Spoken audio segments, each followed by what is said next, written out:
Hey guys, what's going on? It's Jace of the Forestry Project. In today's video, I want to start getting into understanding forest inventories, why you might want one on your land, and then that way we can understand better. Next week, we'll talk about how you can actually do your own forest inventory, but for saying that, I will say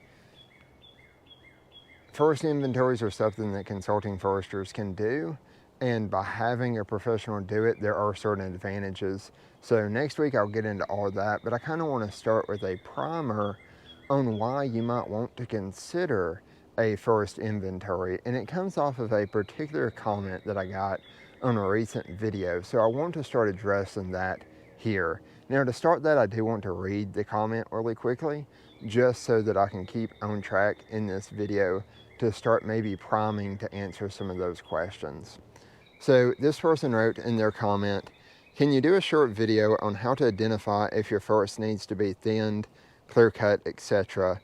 Are there identifiers that will help you decide?" First off, thank you so much for the comment. I appreciate it very much. And I encourage you, if you get something out of our content, please leave a comment, ask questions. That helps me come up with content. So it's always beneficial, and it allows us to have a dialogue to where I know what you need and I'm able to actually give you what you're looking for, just not what I'm currently doing and what I think landowners would be interested in. But to address a few of those comments, let's talk about what goals you might have for your land. And I know we've went about in the past on, understanding your property, having a forest management plan, but at the very root of the decision is, I want you to think about, what do you want your forest land to be? Because that is going to help you decide whether you ought to thin it, whether you ought to clear cut it. Now, getting into that a little bit, if you're contemplating thinning or clear cutting it, one of my first recommendations would be starting with a forest cruise, and that way you know what's actually out on the property. So if you understand what is out on your property, then you can start better making decisions on what to do. But let's think about this very broadly, and I'm going to show a few different ecosystems today, talk about the benefits of each, what they're used for, and where you're at on your journey. You may want to consider some management to get to that point. But let's talk about forest inventories and why you should thin or why you should clear cut. Like on my property, why are we considering it? And it essentially comes down to two rules of thought. On one side, you have all of your ecological benefits. So that's going to be,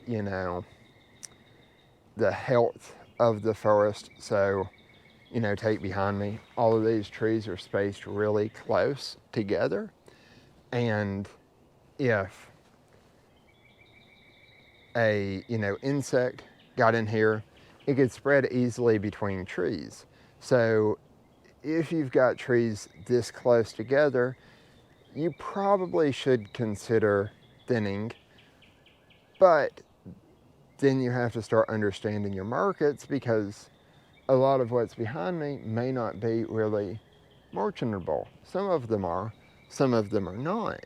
So understanding what markets you have can come into play there. Now, another thing that you would want to consider is, I'm going to show a few areas of the understory. Now, if you want grasses to grow up and have, forage for wildlife, you're going to want a more open overstory, an open canopy, because as I have discussed in the past, sunlight is really your limiting factor, and I'll show that in a minute. But having a more open overstory can actually benefit by getting sunlight into the understory so that you can grow stuff.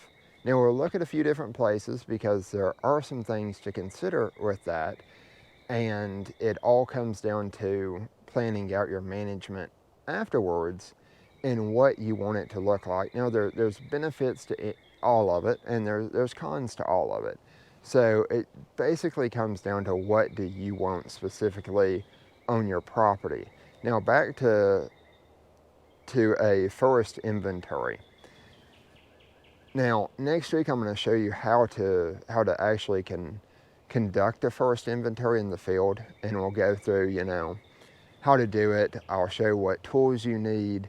But when we think about forest inventories, it's essentially telling us what is out on the property. What species are out on the property, what the spacing is for trees, not necessarily in feet apart, like we're not measuring that particularly. But what it allows us to do is you get a trees per acre. And that tells you how many trees are out on that property per acre. Then you can look at the diameter of the tree, and we'll get into the importance of each of these and what they mean. But you can use those. You can also, from diameter, you can calculate the basal area, which is essentially if you cut the tree off, how much square foot is that stump taking up. So there's formulas that we can use to decide that. So from that, you can look at your stocking level using a stand and stocking chart. But you can also look at what's your diameter distributions.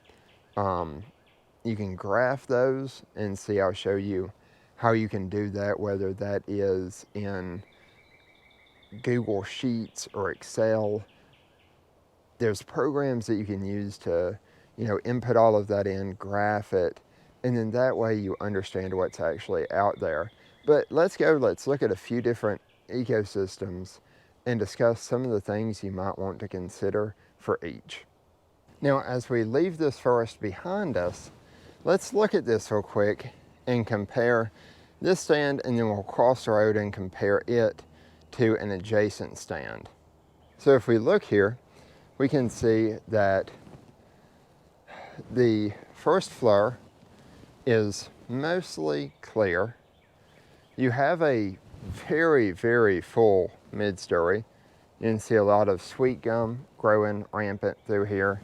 And then if we look up, you can start to see a little bit of opening in the trees, but you can see a lot of overstory trees, and that's going to be a lot of your pine. So these are the things I want you to pay attention to when you're deciding what you want your forest land to be. Now, let's compare that to this stand. We're just across the road, and you can see there's a lot less understory. There's also a lot less midstory. But then if we look up, it is still a very, very closed overstory. So let's discuss why this may be. All right, so let's discuss why this stand that we were just looking at may have less of an understory than the last stand we were in. Now, I don't know about the last stand that we were in. When I was first starting to come to Auburn, the stand behind me was a lot younger, and it was so thick that you could barely walk through it. And one of the things I want to pay attention to in this is that past use and understanding how everything became the way that it is. But if you look back here, there's not much light that's going to hit the understory for stuff to grow. Now, we can also look at a host of different things, whether it be, potentially different tree species creating different, soil conditions. That's always a possibility, and several other things. But the main thing is there's just not as much sunlight hitting the first floor. Now, we'll get into more scientific inventory type stuff next week. But let's think about this from a should you thin standpoint. Now, let's say you want a very clear understory and you want it to be very aesthetically pleasing, or you probably don't want to thin this on the premise of, if you cut it back, we'll look at some stands that are more open and you'll see they have an understory there. Now, if you manage it properly, you can go in, thin this, burn it, get some native grasses growing, and still have that very pleasing aesthetic environment, but have less trees, and it would benefit wildlife a little bit more. Now, of course, not burning and letting it grow back in some early successional habitat, there's also benefits to that as well. It all comes down to, again, what do you want out on your property? But let's think about this. When we were out over there, you could see more of a mid-story. Over here, there wasn't as much of a mid-story, but if you look, there are some trees starting to grow up that are going to become a mid-story. There's a few plants out here. Now, one of the things we could say is this is a earlier stand, or a younger stand, let me put it that way. Whereas the stand that we were just in was a little bit older, so the mid-story had a little bit more time to come up, versus over here, it has not had as much time to come up. But just walking by, there's a lot more vegetation closer to the road, so I'm gonna say this is a lot because of the overstory here. So depending on what you want, you may want to consider thinning this. Now, again, thinning this, it may not be economical. You may not get a company to be able to come out and thin this. Or you may be able to get a pre-commercial thinning that you're not gonna make any money from it. But it can benefit you in the long run, because let's think about my property and some of the key things that this will turn into that you get to see later in the videos that we have on my property. You get to see a later habitat of this. Now, if we look behind us, there is a lot of trees, and all of these trees are going to compete. You can see they're different heights, and because of that, you're going to start getting mortality. Trees are going to outcompete each other, survival of the fittest, and the taller trees in this type of setting are the ones that's going to grow the best because they're able to get sunlight.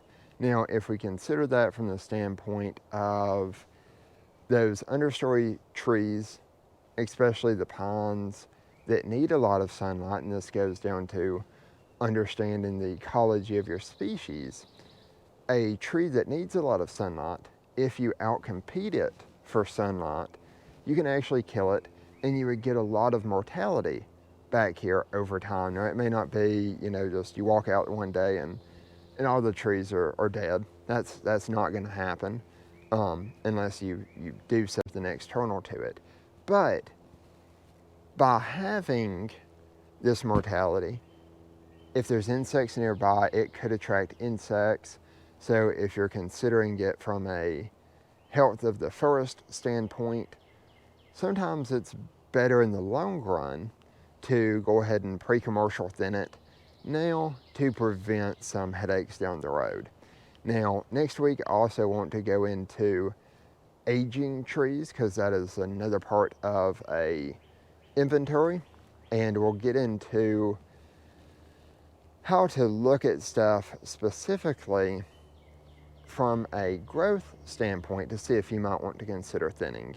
So we can look at tree rings. There's a tool that I'll show that we can take a curve out of a tree and count the rings. And the closer the rings are together, that's the slower it grew. It grew less in diameter that year, and typically as a tree gets older, it will have smaller growth rings. One, it doesn't grow as fast, and two, the bigger it gets, it takes more wood to make a ring on the outside of it. So even if it grew the same amount each year, it would appear smaller.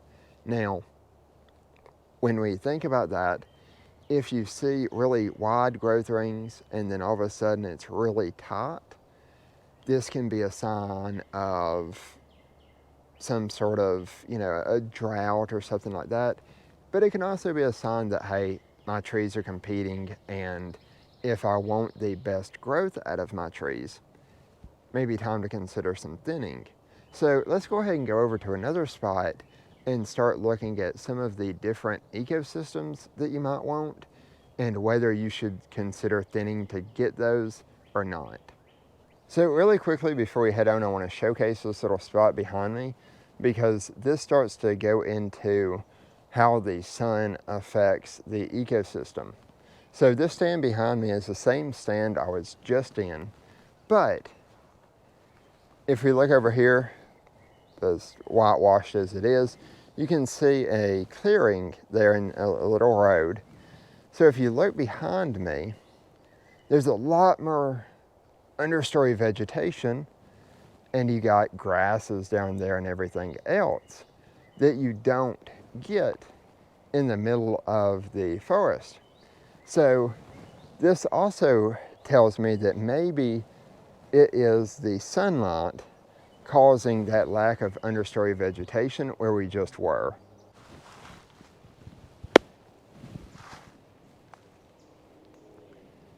So now here behind me, we looked at some younger stands. Now we have an older stand back here, and we're going from pines to hardwoods. Now if we look back through here, there's a lot more understory vegetation. You can see quite a bit of grasses, but it's a lot of that kind of that mid-story in through here. And you can see that there's, different age classes. So if you have a stand like what is behind me, you may want to consider thinning, you may not. Again, all of this depends on what you want to do, but there's some considerations for this stand, and let's look at how this stand got to be the way that it is. So if we look out through here, you can see there's a lot more understory vegetation. There's quite a bit more mid-story.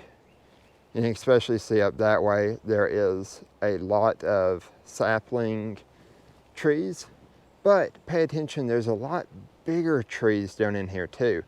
So you can see the different age classes, and we'll look up at the canopy and you can see that it's a lot more open. So if we look up here, think back to where we just were and how closed off it was. This stand is a lot more open, and this sunlight is allowing this understory to grow. So if you want an understory like this, you may want to consider thinning if your property is like it was back there. Now, forests will kind of do that themselves. They will, through mortality, they'll kind of thin themselves. So it just kind of depends if you're thinking about it from ecologically. Now, next week, again, we'll discuss more of a scientific measure for whether or not you want to thin your property, and looking at a first inventory, a first cruise, whichever you want to call it. And that will be more looking at the trees that are out there, the size of the trees.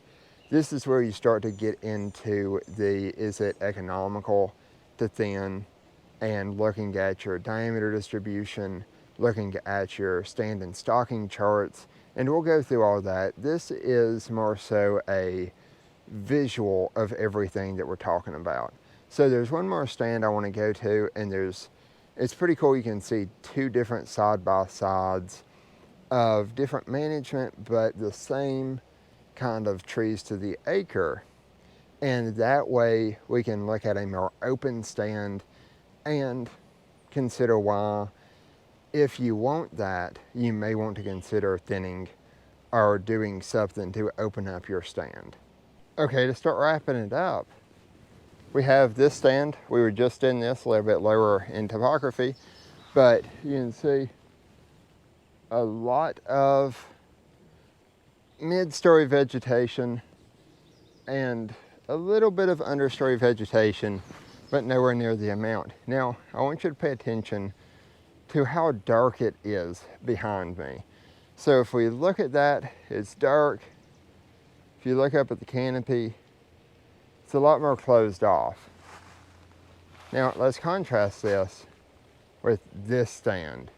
Now, if we look out here, what are some of the differences? So the first difference we notice is it's a lot broader out here than it was down in there. Now, why? So you see there's not a bunch of trees behind me, and the overstory is a lot more open. So if you look, there's a lot more understory, and that overstory is allowing for that. So let's look at a few different forest cover or soil covers and consider why you may want each and the benefits of them compared to should you thin or should you not thin. We looked at a more open pine forest, and on both sides of me is open pine forest, and this is what you might want to thin back to if you were going to thin. And we'll get into stand and stalking next week, and we'll discuss differences between them. But I wanted to make a note, going back to depending on what you want, different management post thinning is going to have different effects. So behind me here, you can see there's a lot of understory back down in there. You could easily walk through that, but there's not really any cover for wildlife. This is a lot more manicured. And let's look on this side. So just me for scale, everything in here is a little bit shorter than I am, but it's a lot more dense, and you may or may not want to walk through it. So this starts coming down to, again, what do you want? But you can see the same overstory trees. So if you want a more open overstory, you can thin that back and then manage your understory to get the benefits that you want. This provides better cover, and I think you'll hear a lot of other people talk about it. You're kind of getting into a little bit of a mix of early successional habitat, and with that early successional habitat, it does provide a lot of benefits for wildlife. So if this is what you're considering, definitely thinning may be the best option for you. So I hope this starts answering the question of whether to thin or not to thin and how to decide. And hopefully next week will be a video to actually scientifically quantify whether you should thin or not thin.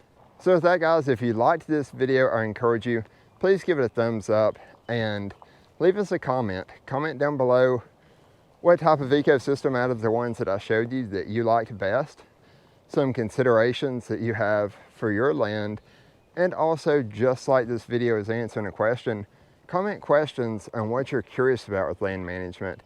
Having those helps give me ideas for what to consider for content, so it's always beneficial. Until next time, guys, thank you so much for the support. I hope you got something out of it and enjoyed this video, and happy management, and God bless.